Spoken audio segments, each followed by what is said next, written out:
Hi, everybody. Welcome to today's webinar. I'm grateful you're here. Thanks for taking time out of your busy schedule, your busy Tuesday, I believe it is, to join us early March here. You would get a distinguished panel. You can see Jay Ruane on the screen as well as Nalini Prasad. We're grateful to have them. We're going to talk about 4 predictions for legal marketing, specifically in 2021. So why don't we just jump right in and learn more about, just quickly about Blue Shark and about FirmFlex. I'll tell you a little bit about Connect as well, and then we'll jump right into the presentation. We're going to try to be judicious with our time and make sure that we're providing value to you. So we'll be quick. Nalini, why don't you tell us a little bit about Blue Shark, a little bit about your background as well? Absolutely. So Blue Shark Digital is a full service digital marketing agency. Something that makes us a little bit different is that we actually spun out of a law firm ourselves. So our founder, Seth Price, who some of you on the call may know, he's at a lot of the different conferences, on podcasts, big in the SEO industry, basically took his in-house team. We were 10 at the time, spun us out to be a full service agency. We're now about 45 folks in one office building here in DC. And we focus on the 4 fundamentals of technical, content, link building, local. I personally love local and links, and I'm looking forward to talking a little bit here today. Awesome. Nalini, thank you. That was great. I'll take a second to tell you a little bit about Connect, and then we'll come to you, Jay. So Connect, we're based outside of Salt Lake City, Utah. We're a text messaging platform built for law firms. So we have about 3,000 law firms that use the tool.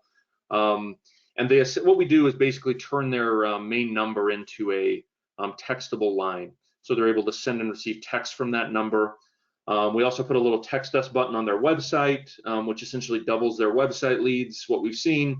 We also launched a video consultation tool that's really helpful for those initial consultations that you have when you're already texting somebody.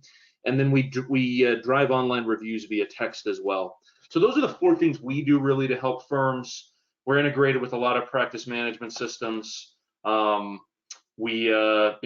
Texting obviously is the way to go. We know that. Everybody texts everybody these days. So firms use us in a lot of different ways, as we said. So video chatting with clients, sending appointment reminders, all sorts of stuff. So Jay, why don't you take a second? You can see the texting inbox as I go through here. But Jay, why don't you take a second, tell us a little bit about FirmFlex, what you guys do, and how you help attorneys.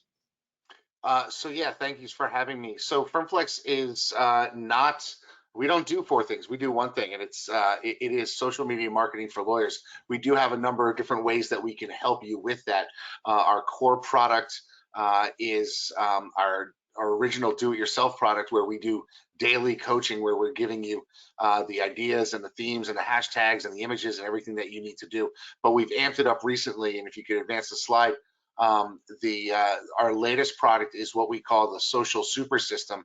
Nice. And essentially what we did is we created a cloud-based platform where our team of writers and image makers and basically all of our content creators that we do for all of our clients across the country, they're basically setting up all of your social for you.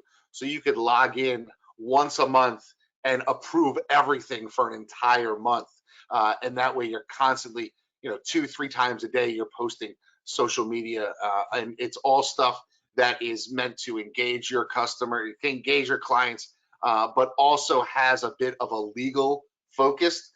So it's 80% regular stuff, 20% legal focused. So it's built for lawyers and law firms to have a social media presence that speaks to their niche, but also gives the stuff that people want to engage in, because people don't really want to talk about law all the time. Even us law nerds don't want to talk about law all the time. So if you could advance the next slide, it's the social super system is what we just came out with beginning of this year. It comes from my love of systems and our ability to do it. So that's really what we do. We sort of make it easy for you to execute consistent social media at FirmFlex. We don't do SEO, we don't do pay-per-click. We focus solely on the social space because we think there's a lot of untested opportunity there for lawyers, because social media really is most like traditional legal marketing, in that it's building a network of people that know you, like you, and trust you. That's great. Awesome.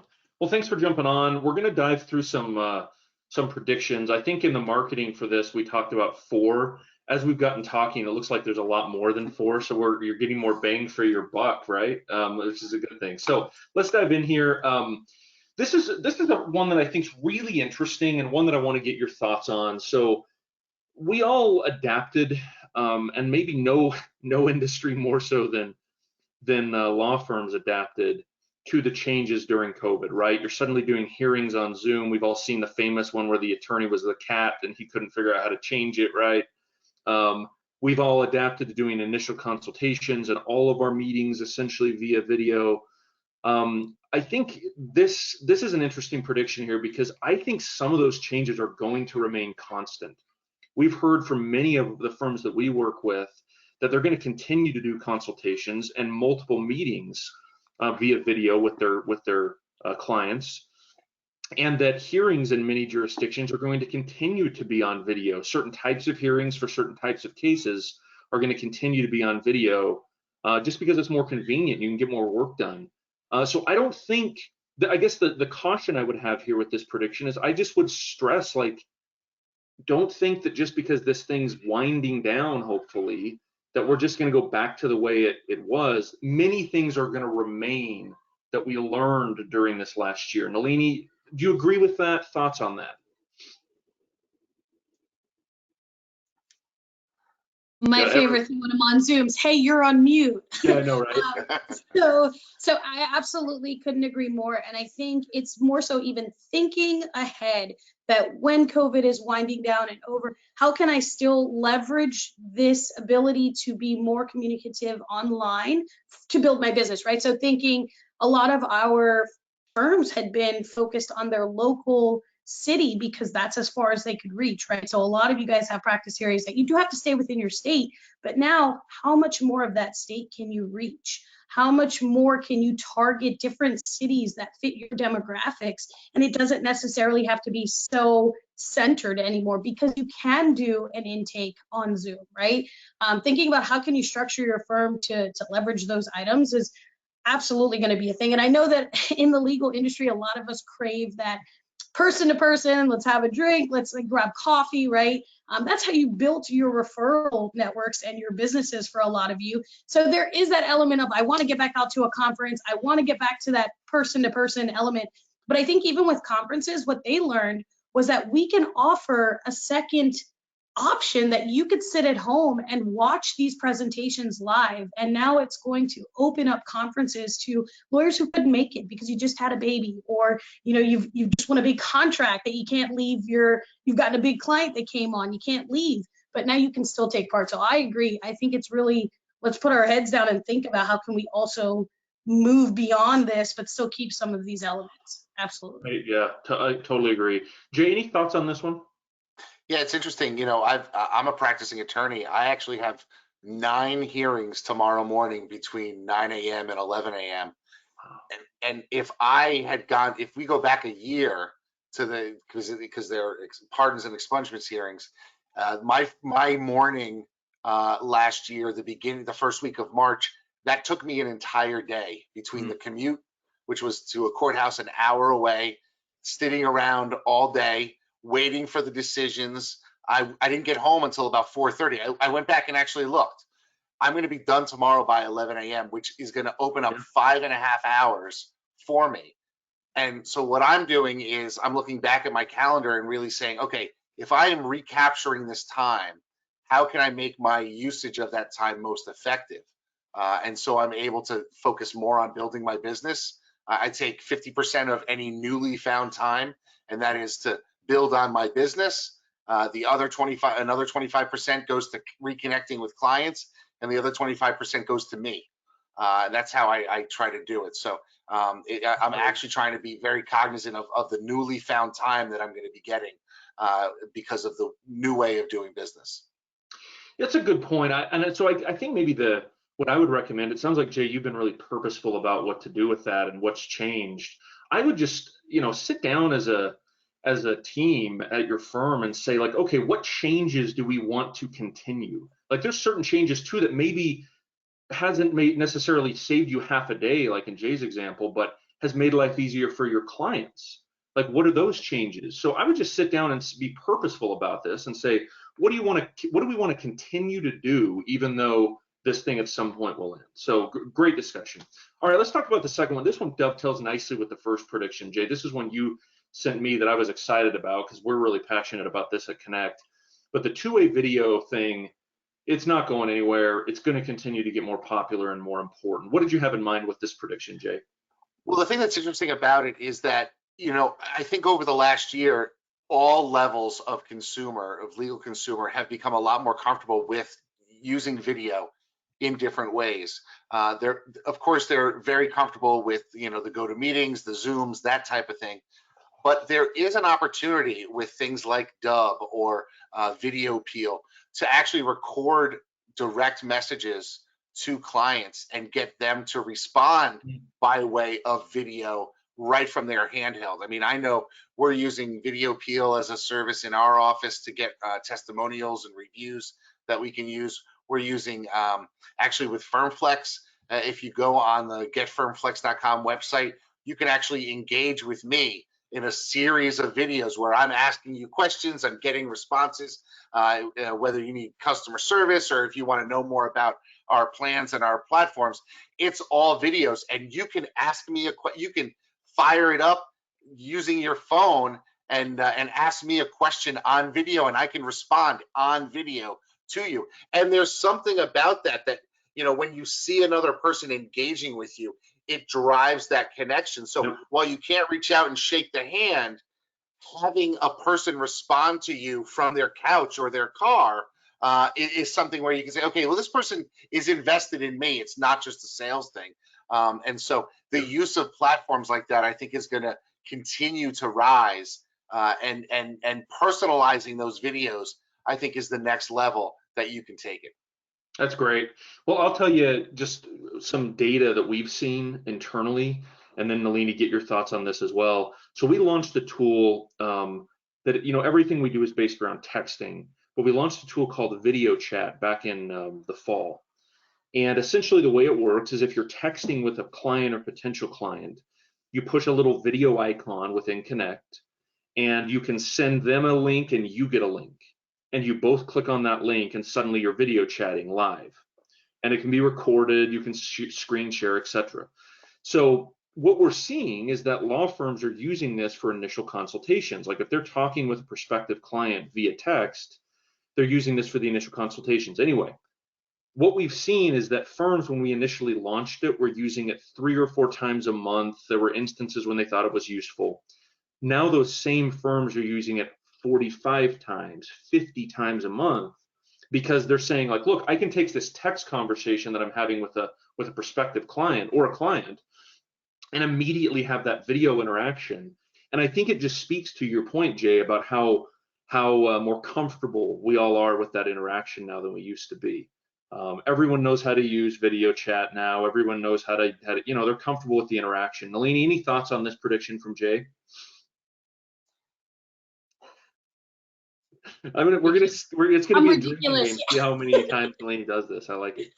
No, I couldn't agree more. And the item, just like Video Peel, right? There's a level even more is the live chat that people are using. Now they have the video chat that's coming out. And I remember at ABA Tech Show, I think last year, there was one booth that had this. Now there's so many different companies to even test out, test drive. Like if you Google search that, you're going to get 2-3 pages of these options. That's kind of worth it, I think. I think you're right. If you have the lawyer that just pops up ready to talk to you instead of just a bot or even just typing, a lot of folks don't like typing, right? And they want to be on the phone with you. It can really help with your conversions. Yep, totally agree. All right, let's go to the next one. This one, Nalini, was one that you brought up that I had not thought of. This has been an issue with Google in the past about, like, they didn't want to put a WeWork address or something like that down as the official address for a business for search result purposes in the Google Map Pack and the Google Local Pack. Talk about this and what you've seen change. So there was the big crackdown of summer 2019 when a lot of firms started to get their Google My Businesses suspended if you were in an executive office suite. And the reason that was happening is because Google said, oh, wow, these larger companies or firms that are trying to do SEO are taking advantage. they started to get these executive office suites all across their state. They weren't real offices, right? They were using it to exploit their SEO. And so Google tried to say, okay, no to those people, but then they were hurting the folks who actually had only one office space, and it was a WeWorks or a Regus, right? So there's been this big battle, but then we got into 2020 and most people started to say, hey, I'm not paying overhead at my brick and mortar. Why would I do that if I'm not seeing clients there? If you're in big cities, that's not cheap for your mortgage. So Right. I have seen more and more clients saying, hey, we're just going to get an office space that's, a virtual space that we can meet if we have to with people. But how does that affect my local Google My Business? And so more and more I've seen lax on the Regus and WeWorks. Google had it at a point where if you put in a Regus address to verify, it would say, hey, we've identified this is a shared office suite. You can't even go to the next step. That's not a thing that we've seen anymore since early 2020. We also are seeing that people are not really necessarily reporting them. You're not getting suspended for them being executive office suites. And I think the big thing here for future is there is a field on the back end of the Google My Business called areas served. If you are unable to truly have a brick and mortar address for a Google My Business so that Google can determine what searcher you're closest to or who's closest to the searcher to show, I think that areas served section is going to become extremely important.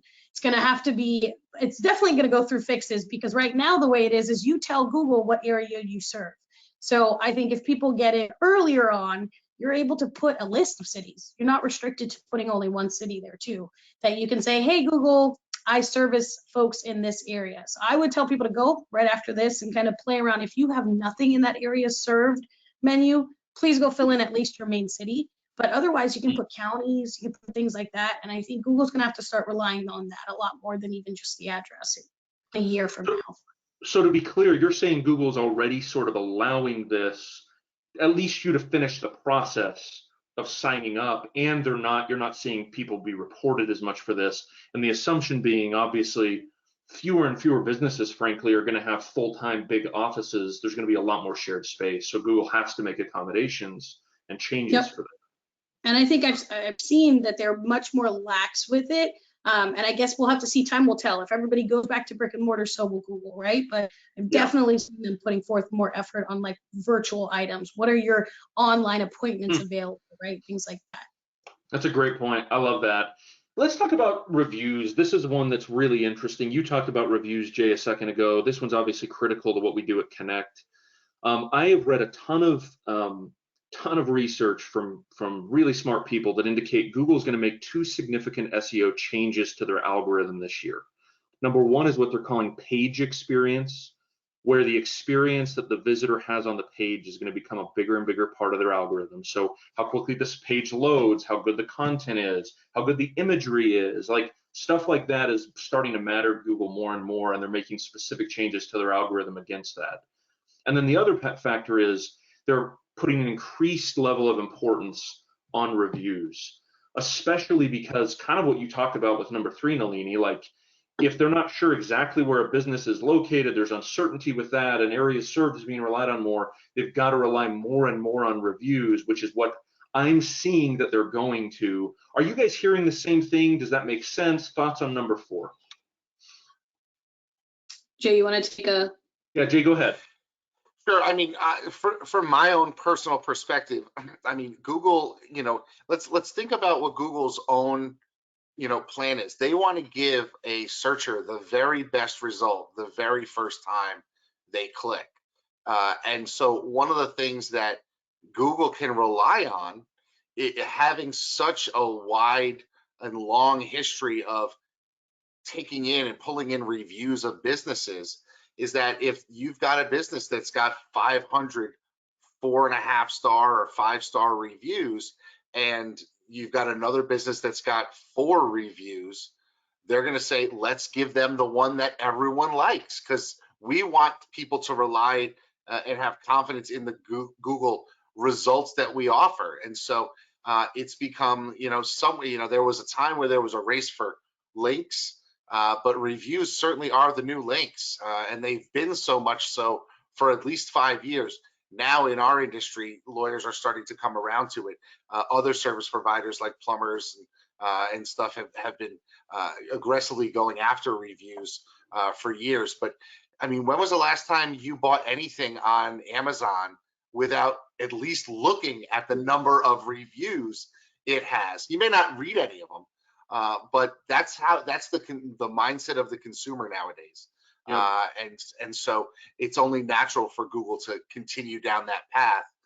So that would be my input on this. That's great. Nalini, anything to add?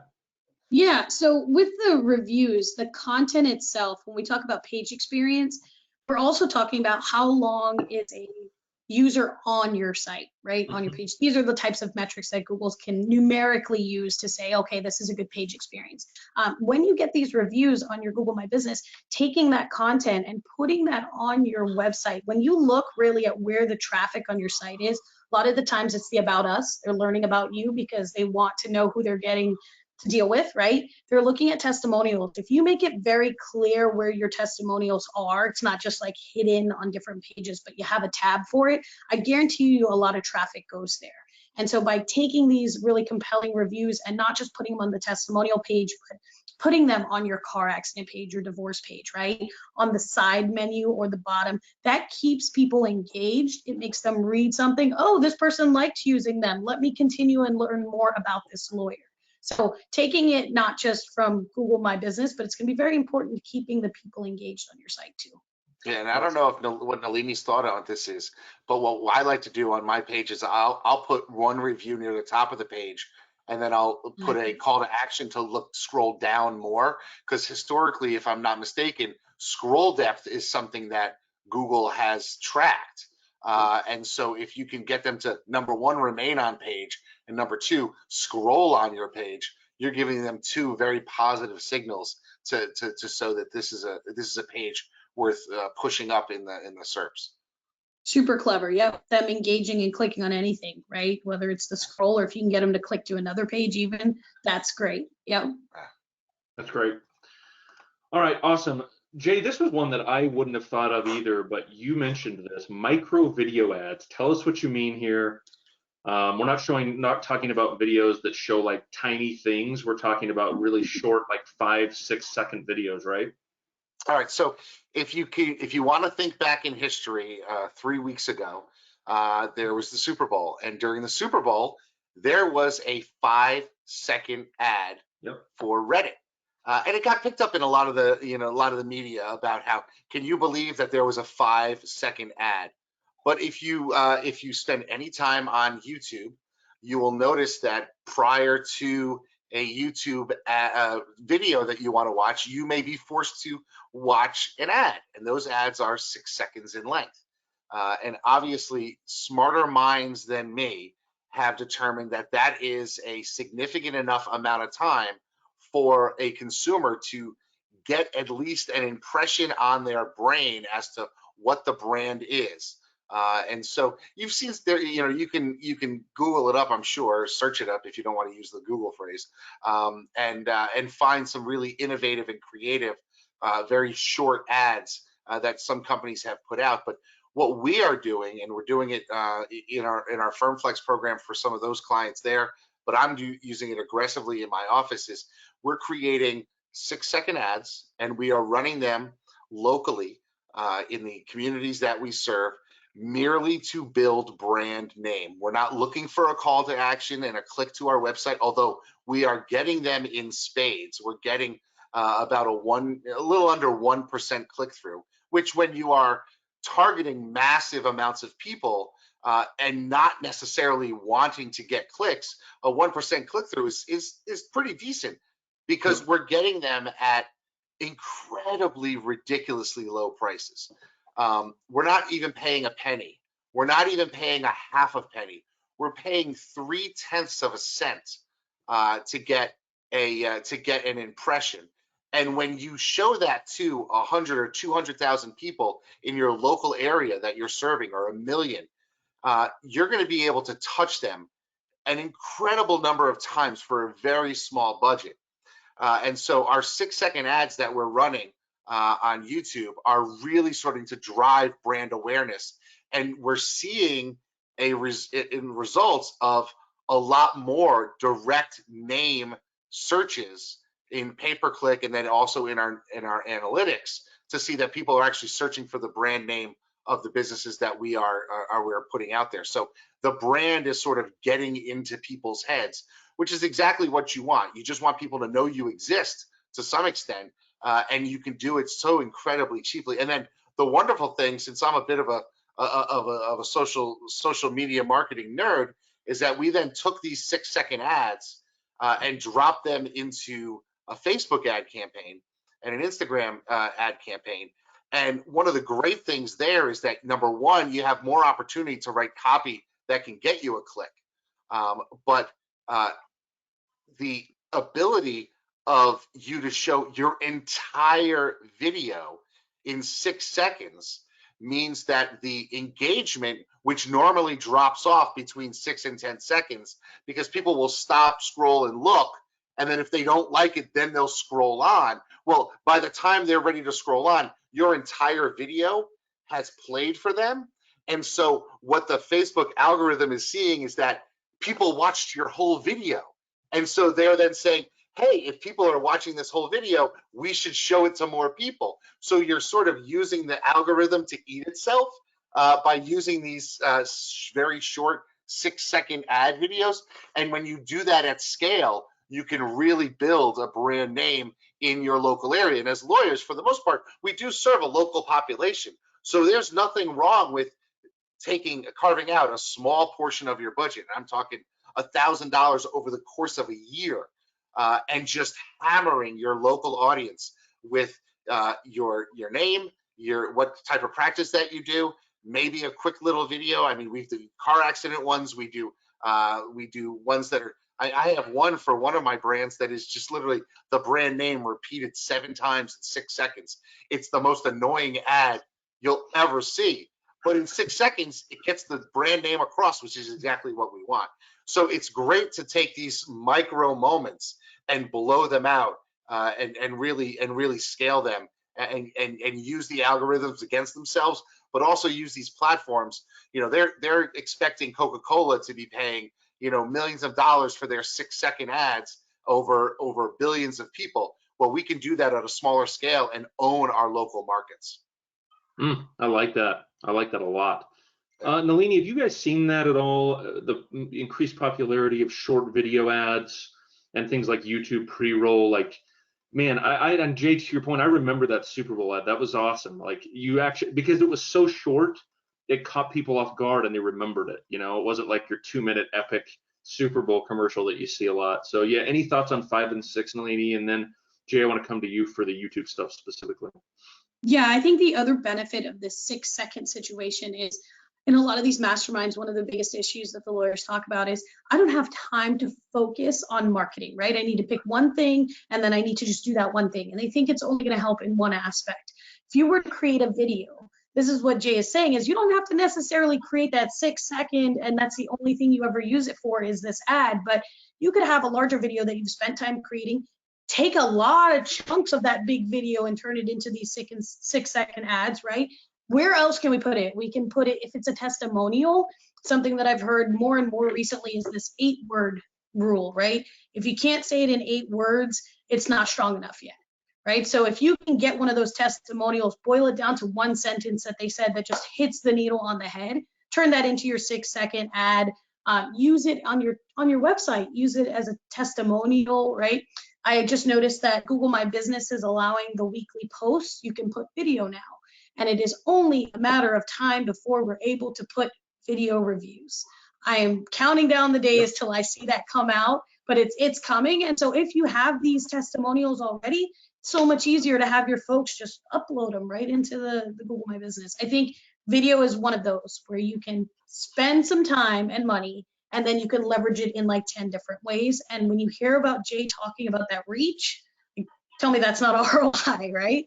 It's crazy the impressions we're getting. Yeah, that's great. You can get impressions for the change you find in your couch cushions, you know. And one of the cool things you can do with these very short testimonial ads that you have is it's very simple to set up a Facebook carousel where you have 6 or 7 people extolling your virtues in a carousel ad that they can blow through really quickly, but they're going to really get a message of who you are over those 5 or 6 slots on your carousel ad. So that's definitely something that everybody should be looking out for. And that leads me to the next topic, which is using the YouTube pre-roll. So YouTube pre-roll is usually a 6-second ad. You can also do a 15-second non-skippable. So what we do in those situations is sometimes we stitch together 2 or 3 of the 6-second ads, or we create from the larger component a 15-second segment that we can do it. And those 15-second segments will also be placed in between, so in the middle of a video that somebody is engaged with. And that's really great to get eyes on your brand. And you can target certain types of videos if you want to be very specific. If you have a trust and estates practice, you can be targeting people that are 45 plus, because you may not be, the target demo might not be the under 20-year-olds. So you could really use the platforms and their demographic targeting to hit the people that most fit the cohorts you're trying to hit, which is phenomenal. And last but not least is you could actually create a longer form 30-second pre-roll ad that would be skippable.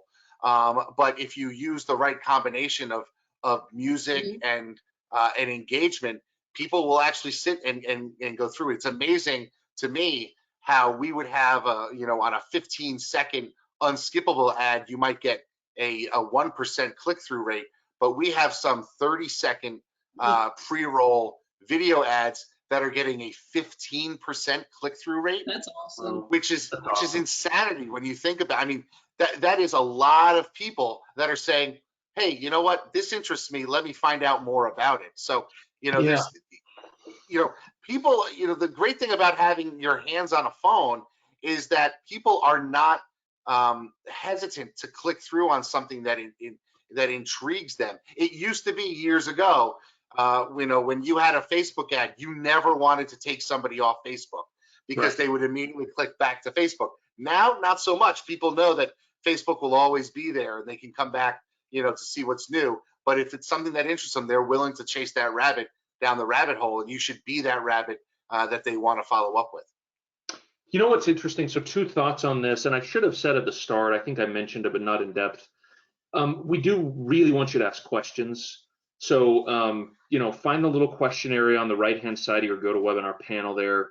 Click on that and just type in any questions that you have, and we'll hit those until we're done.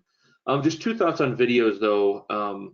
Number 1 is I think people maybe who aren't in marketing don't really grasp the level of targeting that you can do on YouTube and on Facebook. Like, you're talking really geo-targeted ads for just your area with demographics. So like you said, Jay, like if you want to target people in just estate planning and only people that are 45 and up in a certain geographic area, you can do that. So it's really targeted. And then the second thing I would say is, this is an interesting phenomenon, but it's 100% true. I think with video, people get overwhelmed and they get concerned that, like, man, we're going to have to hire some video person to come in and shoot all these professional ads for us. And it's like, no, one of the things that YouTube has trained us on is that we will watch videos that are taken on a smartphone, and they don't have to be perfect. Yes. And this is really, really important, because I honestly think this is actually the hurdle for people not doing videos, is they're worried about how hard it's going to be. It's like, no, just throw out your. So this is a funny story. A few years ago at a conference I was speaking at, a marketing conference, we were talking about video, and one of the guys in the audience said, he worked for a technology company. He said, look, we paid like $12,000 for this guy to come and do like an About Us company video and shoot the executives and get video of the office. And we put it on YouTube and we marketed it and all this stuff. And then I went around like a few weeks later with my iPhone and just like wandered around the office and talked to people. And we cut that up into small segments using iMovie. And he's like, we would get like 6 to 8 times more views and click-throughs using the video on the smartphone than the professionally done video. So, I'm telling you, don't let that be a hurdle. Just pull out your iPhone or Samsung and just start taking videos, and you'll have success. Those those are, I think, important things to understand. Any thoughts on that, Jay and Nalini? I would love to. I mean, I personally believe that the realer you can be, Yep. the better it is. Look, I mean, folks, if you can see this, I'm coming to you live from my bedroom because we are in the midst of a pandemic. I was not getting to my office today. I worked from my desk in my bedroom, and this is the real me, wearing a sweatshirt and living life. And I think that speaks to a certain. Now, there are always going to be clients who are like, well, I want my lawyer wearing a three-piece suit and sitting behind a mahogany desk. I'm not the right person for that client, no matter where we are in the world. But there's a lot of people, and from a personal perspective, talking to a lawyer is intimidating. Yep. It shows you that you have a problem you can't solve yourself. Most people understand that lawyers are generally expensive and they tend to be smarter than you. Most lawyers are smarter than me, right? And as a result, I am intimidated to talk to them. But if you make it so that you are approachable, and this goes back to the whole, why we encourage people to really be themselves on social media, the more approachable you can be, the easier it will be for you to land the type of clients that you want to work with. And so, doing something on your iPhone or doing something, I mean, there's incredible technology. I just picked up on Amazon for $200 a Steadicam gimbal from DJI, and I'm able to use that and walk behind people in my office and create some better looking but still amateur video that allows us to connect with people but give them a little more high quality production value. So I think that's definitely the way to go. Yep. Nalini? I agree that you have to be yourself, and you are the person that knows your audience the best, and you're the person that knows the audience you want to work with the best, right? So you're able to do that. Seth, scaled his firm from 2 to 40 lawyers. There was a lot of growing that had to be done there. But one thing that I've seen with all the lawyers as he markets them independently is they all have their own brand. They all have their own personality based on what practice area they're doing, right? What location they're even in. And I think that's the biggest thing to pay attention to is don't just make a video because it looks great, right? But make a video that your audience will think looked great, that they will find funny. And on top of that, I know, Jay, the one thing that you make these awesome little commercials, right? You don't have to have your face in there if that's not the type of video you're trying to do. You're trying to do just the branded one where you said like the name is said 6 times. Stock video, they're very, very cheap and affordable. It doesn't have to be thousands and thousands of dollars that you spend on a little 6-second video. That's great. Yep, totally agree.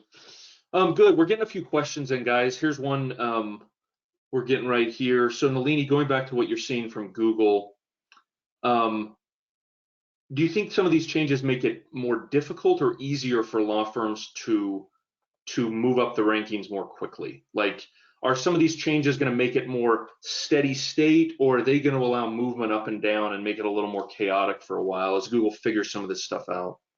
I think you're correct with the last part of what you said there. So with every new change that comes out, right, Google has to recalibrate. So it is going to make things move and shake a bit. But the one thing that can be consistent, as we say, is reviews, right? And the age of your Google My Business. So if you have this Google My Business that's been around for a while, it has reviews, you're keeping updated with weekly posts, and you're filling out all the fields that they give. Those are the constants that Google's always going to look back to, though, right? So maybe this new thing comes up and it says that you can do video testimonials and your competitor has 10 of them all of a sudden. Maybe that first week Google's like, oh, that's cool, they're using our new feature. They put them up there for a bit. But once it recalibrates, it's going to go back to the person who's doing the most of the normal, consistent items, right? So sticking to the fundamentals always will put you right back where you need to be. Great point. If you have good content and you have a lot of reviews that are positive, those things will always be important, and then you are able to move and shake and dodge punches as you need as Google changes a few things. Jay, quick question on social media. As you engage with different firms with FirmFlex, are you helping them with what to post? Is it a software that they like? Talk to us about how you engage as FirmFlex with different law firms. What do you help them with versus just self-service software or SaaS? So we have a self-service program where you can get, I think it's $97 a month, where essentially we have a private Facebook group, and every day we're telling you, here's the stuff that you should be posting today. And we have a whole bunch of hacks and tips and tricks, and we're giving the ideas. We take that up one level where we actually will go ahead and actually, in the social super system, create everything for you. And then you just go in and you approve it. So it's basically, we'll give you access to the software to post everything. We connect your social profiles to our platform, and I've got professional copywriters and professional graphic artists that will actually do all the stuff for you. And then you just pop in and say, I like it, I like it, I like it. I don't like this one, I'm not going to post it. I love it, I love it, I love it. And you can literally do an entire month of social media in about 10 minutes using our social system. Cool. That's awesome. Yeah. Great, guys. This was awesome. I want to just show. Oh, I was going to mention this. I mentioned video chat earlier. That Connect just started to offer. You're texting somebody. You both see an icon, or you see an icon as the attorney or as the firm.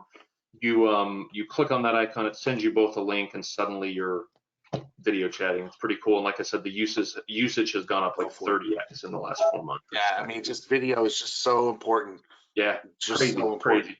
And we're seeing, obviously firms in many cases are still like keeping their Zoom subscriptions or whatever. It's not like that's replacing it, but it's just a way to really quickly and easily do an initial consultation while you're already talking to somebody. All right, so how folks can contact you?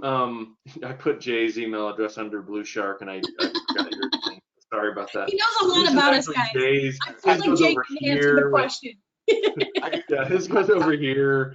Jay's goes over here, and Nalini should be here. But Nalini, how can people reach you? Maybe you type that into the chat to everybody so people can reach you that way. But yeah, and it's just my first name, Nalini, at Blue Shark Digital, no E in blue.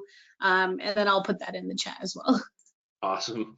I've known Blue Shark so long, I remember them before they were Blue Shark. There you go. That's So what you know listed under. I remember when it was Blue Spark, and then they had a trademark issue. Oh, there you go. There you go. Awesome. All right. Any final thoughts before we close up shop today? Jay, let's start with you. Any final thoughts on any of the predictions we've had today, or on legal marketing generally in 2021? Yeah, I think the most important thing that the audience should recognize is that it's almost impossible to do everything that you hear of at any webinar or seminar, but it's not impossible to go all in on one or two things. But you have to make a commitment to yourself, put it on your calendar, and actually work it. So many people with FirmFlex will sign up for it and then never do it. And it's disheartening, because I understand that there's a lot of pulls. I have them in my own life with 2 companies, 4 kids, and everything going on. But it's now is the time to sort of cultivate those fields that will feed you in the future. And there's no alternative but to actually do the work. And so what I recommend is with the new paradigm, find what you are doing that allows you to recapture some of those hours, and be purposeful in segregating some of those hours to actually building your practice and growing your firm. That's great. I love that idea. I think we've all been to conferences where you leave and you have like all these things you want to do, and we're so overwhelmed we don't do any of them. It's like, no, just pick like 2 things and just do those things. Like whether it's shooting good videos, whether it's going and getting more reviews, that's important. I think that would be my final thought. And Nalini, before we come to you and give you the last word, is like, do a couple of the things clearly and quickly. I want to hit reviews one thing real quick. One of the mistakes we saw, and I was on a webinar yesterday and I had an attorney tell me this, is that you see a lot of times firms will try to do like a review blitz. They'll not have like a really good process, and so they'll be like, okay, in March, we're going to do 60 reviews. And they'll do like a Wolf of Wall Street speech, and they'll get everybody jazzed up. And then pretty soon their kids are leaving reviews, and their spouses and their neighbors, and they've got 60 reviews, but they're not really good or legitimate, and then they don't have a plan to do that every month moving forward. Instead of getting 60 in March, just do 20 each month. That's easier, better, and it's a better process. So I wouldn't try to blitz some of this stuff. Be consistent with it, right? and make sure you have a process for these things that Jay and Nalini have talked about. Nalini, final thought from you. That was exactly it. So focus from Jay, I agree 100%. Process would have been what I would have added, which is what you just said, whether it is blocking out 10 to 15 minutes every other Saturday or saying I'm going to do this at this time, making sure you're dedicating yourself to keeping it consistent. And then I would say along with that focus, doing it right. So if you're going to focus on it, figure out how you can leverage that item across other funnels, right? So if you have the one video, how can I then put that on ads? How can I put that on my website? But do that with every aspect that you are going to take your time to focus on. Dig it. Awesome. Nalini, Jay, thank you guys so much. This was fun. As you can see, I quickly fixed the email addresses. So I appreciate your patience there. And everybody, thanks for jumping on. Thanks for the questions. Thanks for taking time out of your day and your schedule. We know you're busy. So have a great week. Have a great March. And again, thanks for your time, everybody. Bye-bye. Thanks. Bye-bye. I appreciate it.